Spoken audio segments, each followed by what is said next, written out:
Assalamualaikum warahmatullahi wabarakatuh. Alhamdulillah nahmaduhu wa nasta'inuhu wa nastaghfiruh wa na'udzubillahi min syururi anfusina wa min sayyiati a'malina may yahdihillahu fala mudhillalah wa may yudhlil fala hadiyalah. Asyhadu an la ilaha illallah wahdahu la syarikalah, asyhadu anna Muhammadan abduhu wa rasuluhu allazi la nabiyya ba'da.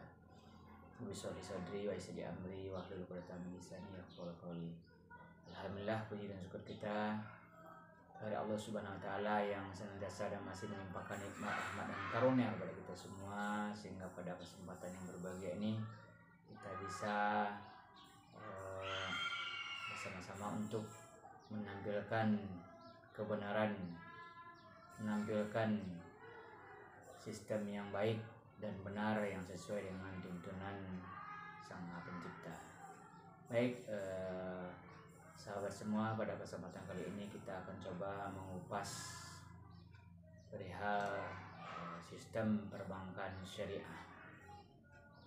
Sebelum kita menginjak lebih jauh tentang perbankan syariah, metodenya, sistem dan lain sebagainya, karena berbicara syariah berarti kita tidak akan pernah bisa melepaskan diri daripada yang namanya konsep utama daripada syariah itu sendiri, yaitu al-Islam, dinul Islam, ataupun prinsip ataupun konsep dari sistem ekonomi Islam.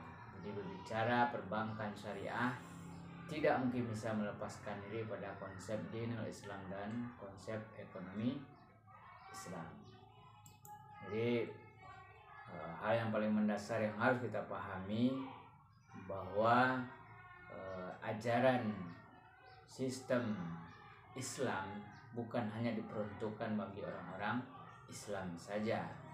Sistem Islam diturunkan oleh Allah Subhanahu wa taala memang untuk mengatur kehidupan manusia, untuk mengendalikan kehidupan manusia sesuai dengan ketentuan dan ketetapan yang menciptakan kehidupan ini.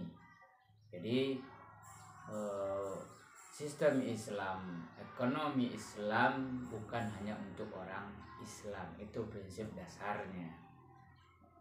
Beda lagi kalau kita berbicara masalah ruhiyah atau ibadah, itu memang khusus untuk tuntunan dan tuntutan orang-orang yang beriman dan berislam saja.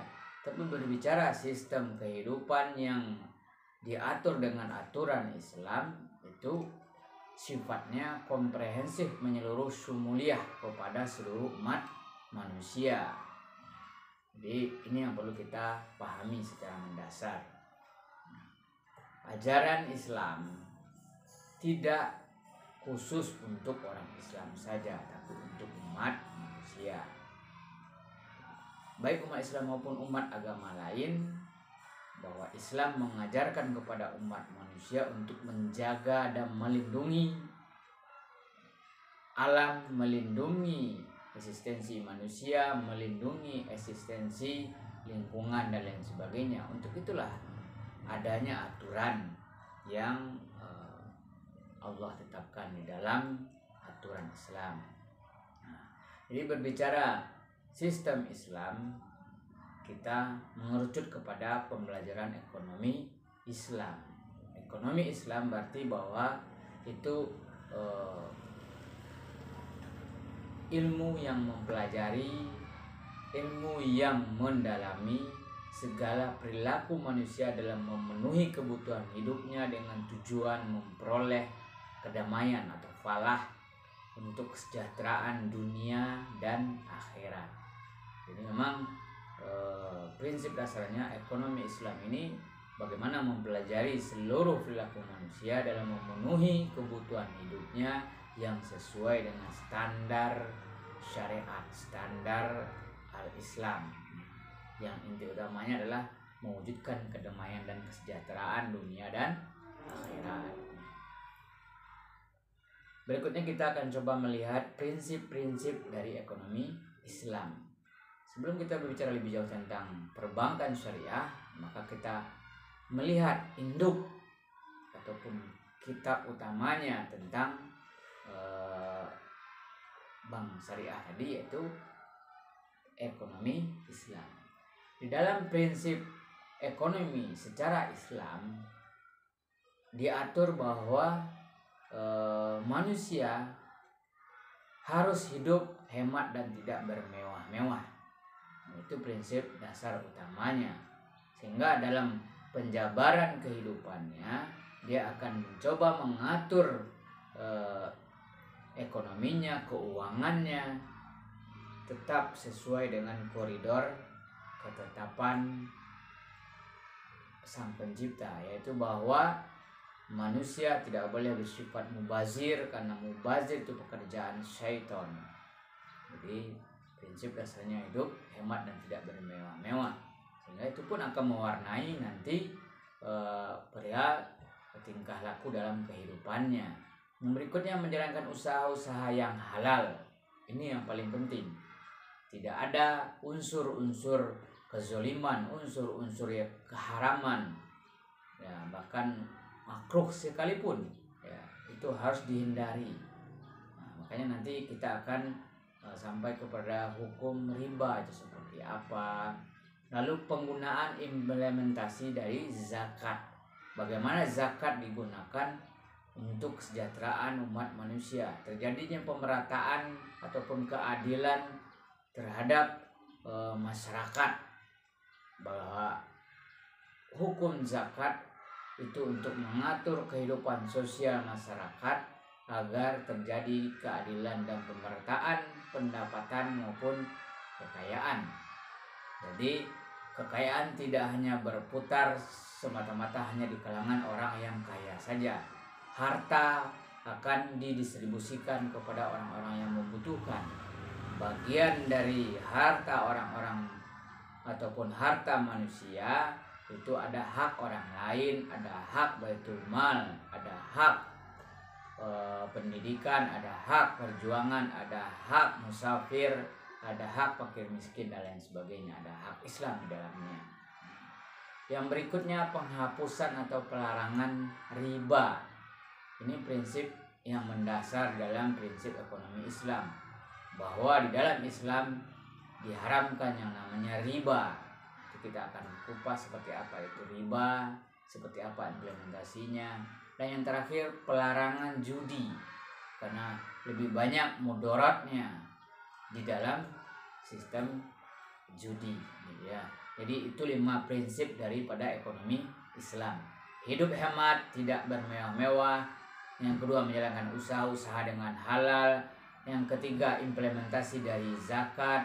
Yang keempat penghapusan atau pelarangan riba. Yang kelima pelarangan judi. Itu prinsip-prinsip dasar ekonomi Islam. Yang berikutnya kita akan coba lihat hukum dalam ekonomi Islam. Beberapa dasar hukum di dalam hukum Islam yang mengatur kepada ekonomi Islam. Jelas sumber pokok yang utamanya yang pertama adalah Al-Quran dan Sunnah, dan sumber yang lainnya atau sumber sekunder yaitu ijma para ulama, kias dari para ulama. Di hukum tetap hukum yang paling pokoknya adalah Al-Quran dan Sunnah. Selagi masih terdapat dalam Al-Quran dan As-Sunnah, maka hukum yang lainnya itu akan dinafikan, akan ditiadakan dulu. Tapi kalau penjabarannya tidak terdapat di dalam Al-Quran dan Al-Hadis, maka dicarilah ijma'nya seperti apa, ataupun kiasnya. Oke, karena kita sudah tadi melihat di dalam prinsip-prinsip ekonomi Islam bahwa ada salah satu prinsip dasarnya itu penghapusan atau pelarangan riba. Hal inilah yang akan kita kupas di dalam perbankan syariah. Kenapa munculnya perbankan syariah? Kenapa munculnya sistem bank yang menggunakan sistem syariah? Karena prinsip dasar penghapusan, pelarangan, pengharaman riba tadi. Ya, riba ini apa yang disebut dengan riba? Itu kelebihan yang disengaja, yang dipersyaratkan oleh orang yang memberikan pinjaman. Nah, ini menjadi tidak halal hukumnya, menjadi hukum yang bertentangan dengan kebajikan, karena pemberian hutang, pemberian kredit, pemberian pinjaman itu adalah salah satu bentuk kebaikan. Kalau kebaikan mengharapkan imbalan, mengharapkan kelebihan yang dipaksakan sepihak, maka itu menjadi hal yang tidak baik, bukan hal kebaikan lagi. Kita lihat jenis-jenis dari riba. Yang pertama ada riba jual beli. Riba jual beli di dalamnya ada riba fadl. Riba fadl yaitu penukaran barang sejenis dengan kadar yang berbeda. Ya, jadi menukar barang atau terjadinya barter pertukaran tidak sama kadarnya. Ya, barang sejenis tapi kadarnya berbeda. Misalnya kita menukar beras 1 kilo dengan tepung 1 karung misalnya, itu tidak berimbang ataupun tidak sama jumlahnya kan gitu ya. Yang berikutnya riba nasiah. Riba nasiah itu kelebihan pembayaran karena penangguhan pembayaran. Jadi seperti kredit lah gitu ya. Jadi kalau kita memberikan pinjaman misalnya ataupun memberikan jual beli dengan sistem kredit, adanya penangguhan pembayaran, lalu kita meminta kelebihan pembayaran. Jadi kalau misalnya kita memberikan pinjaman atau orang berbelanja secara kredit kepada kita misalnya senilai 100.000, kita minta 200.000, itu kenzoliman namanya. Itulah yang disebut dengan riba nasiah. Ya. Lalu berikutnya riba hutang piutang. Yang pertama tadi riba jual beli, yang kedua riba hutang piutang. Dalam riba hutang piutang ada yang disebut dengan namanya riba korde, yaitu kelebihan yang disyaratkan kepada yang berhutang. Ini kalau kita meminta lebih kalau memberikan pinjaman. Kalau tadi tentang jual beli, kita ada jual beli secara tidak tunai, lalu kita meminta kelebihan pembayaran. Kalau riba qard yaitu kelebihan yang disyaratkan kepada yang berhutang. Misalnya sistem bank konvensional hari ini memberikan pinjaman 100 juta dengan syarat membayarkan bunga misalnya senilai 10% setiap kali mengansur selama berapa periode kan gitu ya. Nah, itu riba qard namanya. Yang berikutnya riba jahiliyah di dalam riba hutang piutang tadi, yaitu kelebihan yang terjadi karena keterlambatan pembayaran. Kalau tadi kelebihan yang disyaratkan kepada yang berhutang, ini karena keterlambatan pembayaran. Jadi kalau orang terlambat membayar, minta lagi kelebihan. Jadi itulah jenis-jenis riba. Riba jual beli yang di dalamnya ada riba fadl, riba nasiah, dan riba hutang piutang ada riba qard, ada riba jahiliyah. Nah, kita lihat sekarang riba dalam pandangan agama. Riba tidak semata-mata hanya terjadi pelarangan hanya di dalam masyarakat Islam atau di dalam hukum Islam saja. Kita lihat riba dalam pandangan masyarakat Romawi dan Yunani itu pun terdapat pelarangan. Ada ketentuan-ketentuan yang mengatur di dalam masyarakat Romawi dan Yunani bahwa riba ini ataupun meminta kelebihan dan sebagai apapun namanya itu tidak dibenarkan. Di dalam pandangan Nasrani pun sama. Begitu juga dengan di dalam pandangan Islam. Jadi bukan hanya Islam saja yang mengatur bahwa riba itu menjadi tidak baik, riba itu menjadi tidak dibenarkan, karena memang dia istilahnya menempatkan manusia dalam posisi dizolimi. Orang meminjam karena tidak mampu, orang meminjam karena butuh, lalu tiba-tiba kita meminta kelebihan. Berbeda lagi kalau itu sebuah perjanjian investasi, nah, ada keuntungan yang dibagi di dalamnya. Oke, kita lihat tahapan pelarangan riba di dalam Al-Quran.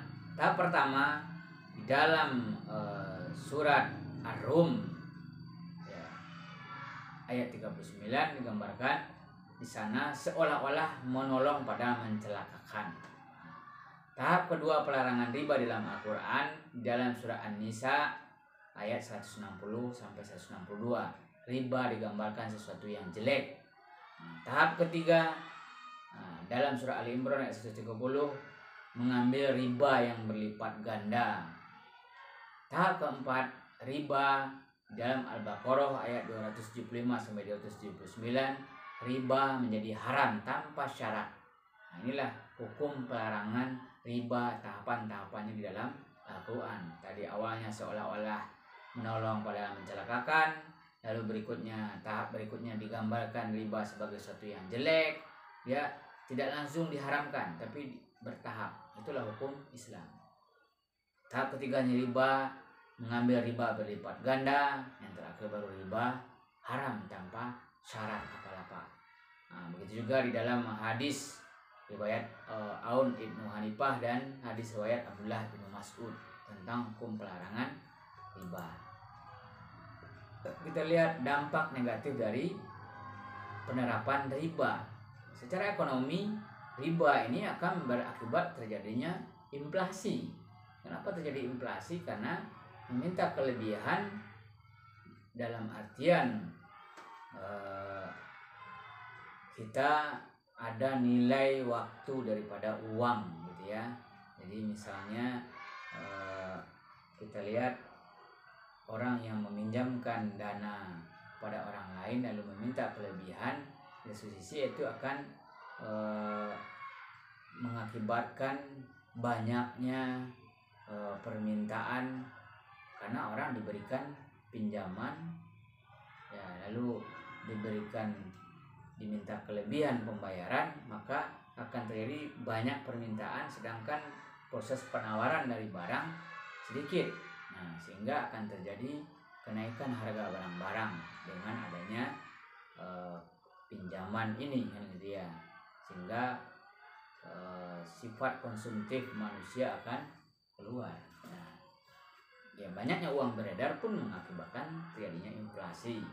Lalu ketergantungan ekonomi, orang akan misalnya dengan adanya pinjaman yang berbunga ini, orang akan dengan mudah akan terjadi ketergantungan secara ekonomi untuk konsumtif gitu ya. Karena dalam pikiran mereka kalau kita inginkan sesuatu barang tinggal meminjam. Jadi karena ada istilahnya kemudahan dalam pinjaman dan diminta kelebihan ini, orang akan istilahnya mencarikan berbagai macam cara agar dana mereka kembali lagi kan gitu ya. Secara sosial dampaknya terjadi ketidakadilan dan ketidakpastian. Dalam artian karakter dan watak manusia akan menjadi kurang baik. Oke, kita lihat pengertian bunga ataupun riba bahasa dalam Islamnya ya, menurut Majelis Fatwa Majelis Ulama Indonesia ataupun ini merupakan Ijtima Ulama Komisi Fatwa se-Indonesia yang disampaikan di Jakarta tanggal 16 Desember 2003 atau 22 Syawal 1424 Hijriah, memutuskan atau menetapkan bahwa bunga ya, ataupun riba ini menjadi terlarang. Ini masuk bunga atau interest, bahasa ekonominya, tambahan yang dikenakan untuk transaksi pinjaman uang yang diperhitungkan dari pokok pinjaman tanpa mempertimbangkan pemanfaatan atau hasil pokok tersebut berdasarkan tempo waktu dan diperhitungkan secara pasti di muka berdasarkan persentase. Jadi ditetapkan di muka gitu ya. Jadi yang dimaksud riba dalam Fatwa Majelis Ulama Indonesia ini, riba itu adalah tambahan atau ziyadah tanpa imbalan yang terjadi karena penangguhan dalam pembayaran yang diperjanjikan sebelumnya. Dan ini yang maksud dengan riba nasiah.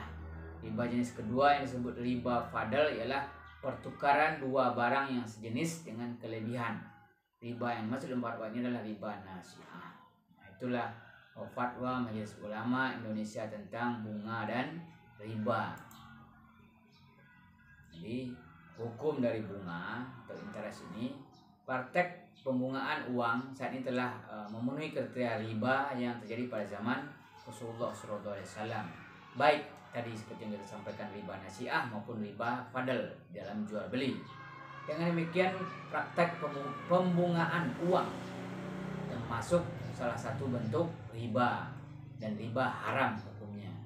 Jadi pembungaan uang, kelebihan dalam pembayaran dan sebagainya itu menjadi praktek yang haram. Praktek pembungaan uang ini banyak dilakukan oleh bank konvensional, asuransi, pasar modal, pegadaian, koperasi, dan lembaga-lembaga keuangan lainnya maupun individu dengan sistem konvensional. Jadi kita akan coba lihat bagaimana bermuamalah dengan lembaga keuangan konvensional. Untuk wilayah yang sudah ada kantor atau jaringan lembaga keuangan syariah, tidak diperbolehkan melakukan transaksi yang didasarkan kepada perhitungan bunga. Itu fatwa dari Majelis Ulama yang berikutnya. Fatwa yang kedua adalah hukum dari bunga. Yang pertama tadi pengertian dari bunga dan riba. Fatwa yang kedua hukum dari bunga. Fatwa yang berikutnya, yang ketiga, bermuamalah dengan lembaga keuangan konvensional. Salah satu aturannya itu untuk wilayah yang sudah ada kantor ataupun jaringan lembaga keuangan syariah tidak diperbolehkan melakukan transaksi yang didasarkan kepada perhitungan bunga. Ini fatwa dari Majelis Ulama Indonesia. Dalam poin ketiga ini, yang berikutnya, yang keduanya, untuk wilayah yang belum ada kantor atau jaringan lembaga keuangan syariah diperbolehkan melakukan kegiatan transaksi di lembaga keuangan konvensional berdasarkan prinsip darurat atau hajat. Nah, itu fatwa yang ketiga. Fatwa yang keempat, dasar-dasar penetapan. Yang pertama, bunga bank memenuhi kriteria riba yang diharamkan Allah Subhanahu wa taala seperti dikemukakan oleh Imam Nawawi dalam Al-Majmu', Ibnu Al-Arabi dalam Ahkam Al-Quran. Yang ketiga, Al-Aini dalam Umdah Al-Qari. Yang keempat, Al-Syarkasi dalam Al-Mabsud. Yang berikutnya, Ar-Raghib Al-Isfahani. Yang berikutnya menurut Yusuf Al-Qardawi dalam Fawaid Al-Bunuk. Yang berikutnya menurut Muhammad Abu Zahra. Yang berikutnya Muhammad Ali Al-Sabuni. Dan yang terakhir menurut Wahbah Al-Zuhaili dalam Al-Fiqih Al-Islami wa Adillatuh.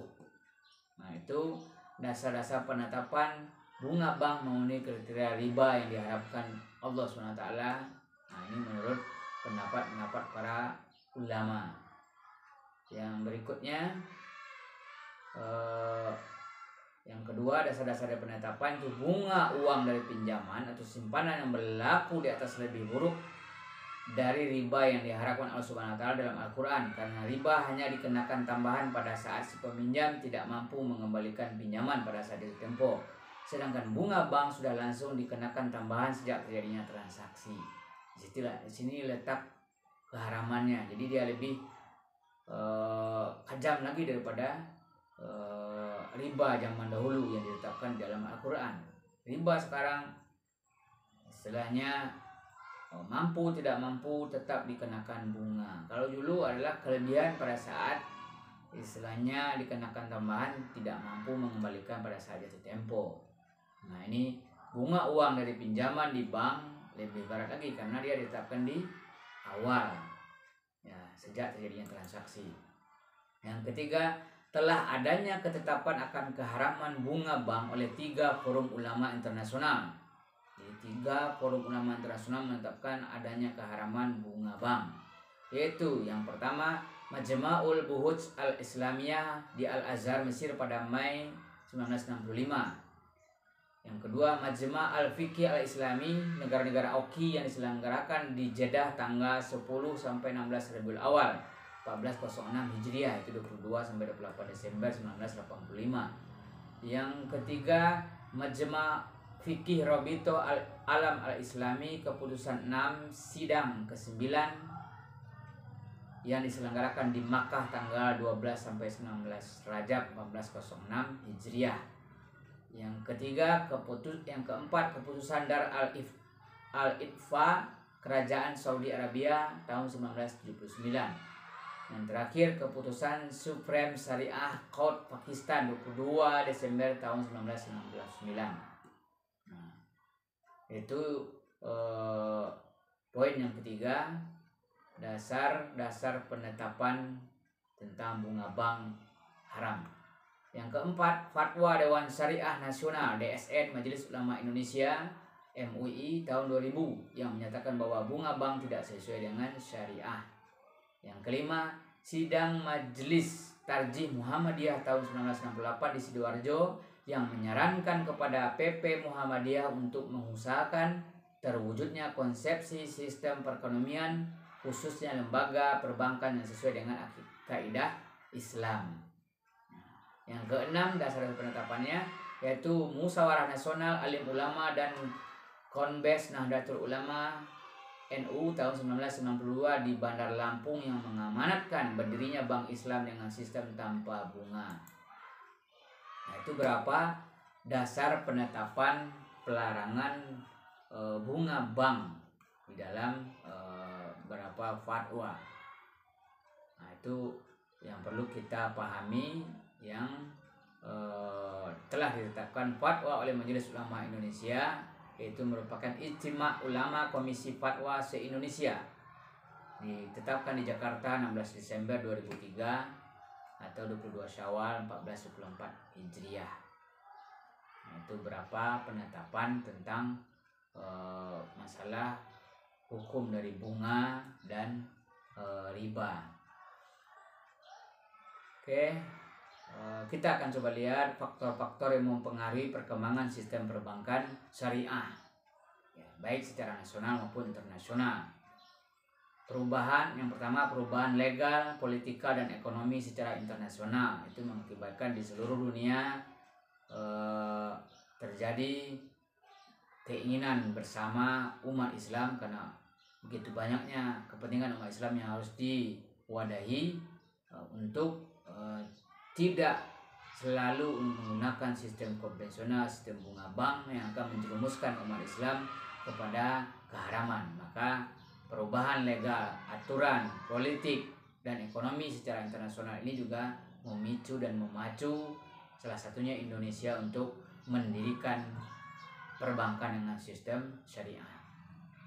Yang berikutnya, Islamisasi dan reformasi institusional yang terjadi di Pakistan, di Iran, di Sudan, di Malaysia, dan di Indonesia sendiri.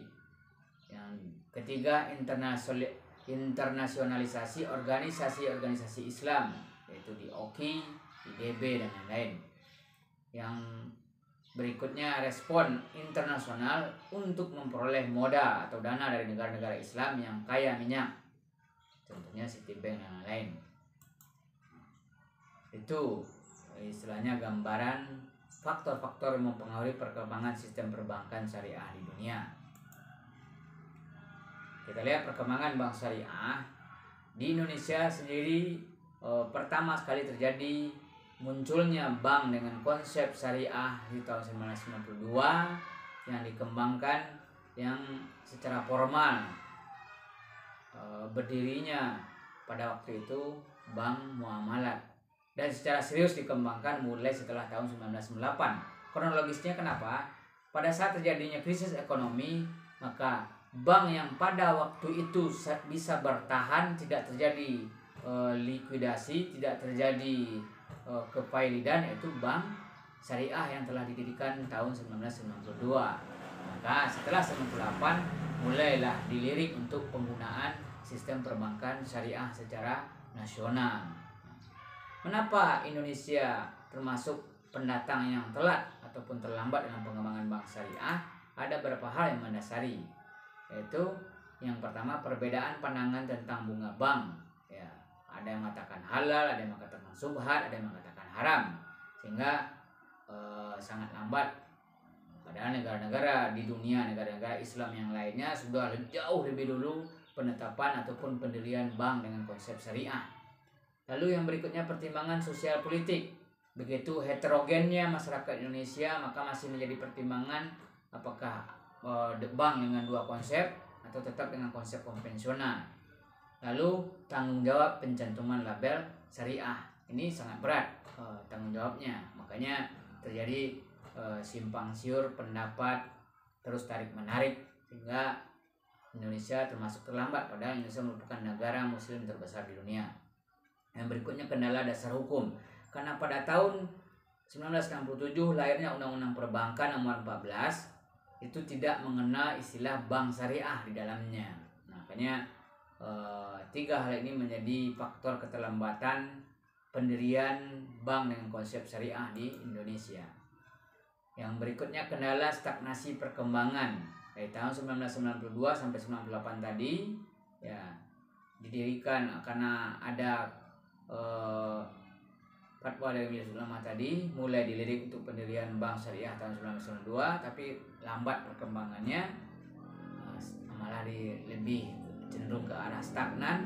Yang pertama, masih rendahnya pengetahuan dan kesalahpahaman masyarakat tentang konsep bank syariah. Yang kedua, ketentuan operasional perbankan, instrumen moneter dan pasar keuangan yang belum memadai untuk mendukung kepada berjalannya secara lancar proses dari sistem perbankan secara syariah. Yang ketiga, keterbatasan jaringan pelayanan ya, karena waktu itu hanya baru satu bank syariah. Yang berikutnya, kurangnya sumber daya manusianya ataupun kurang banyaknya orang-orang yang memiliki keahlian, skill, kompetensi yang memadai tentang sistem perbankan secara syariah. Lalu ketentuan undang-undang, jadi yang seperti yang kita sampaikan, undang-undang tahun 67 tidak mengenal tentang perbankan syariah. Baru tahun 1992 Undang-Undang Nomor 7 tentang perbankan, di sana hanya mengenal bank bagi hasil, belum istilahnya dengan sistem syariah. Jadi masih dual banking system, ada sistem bagi hasil dan sistem bunga. Nah, baru muncul tahun 1998 Undang-Undang Nomor 10 tentang perbankan ya, baru mengakui adanya bank syariah. Nah, berikutnya ada lagi perubahan tahun 1999 Undang-Undang Nomor 23 tentang Bank Indonesia memberikan kewenangan untuk pengaturan bank syariah. Ini yang lebih spesifik. Nah, baru tahun 2008 muncul Undang-Undang Nomor 21 tentang perbankan syariah. Inilah ketentuan undang-undang yang mengatur perkembangan bank syariah. Undang-Undang tahun 67 tidak ada, muncul tentang bagi hasil tahun 1992, lalu Undang-Undang tahun 98 ya BI mengakui bank syariah.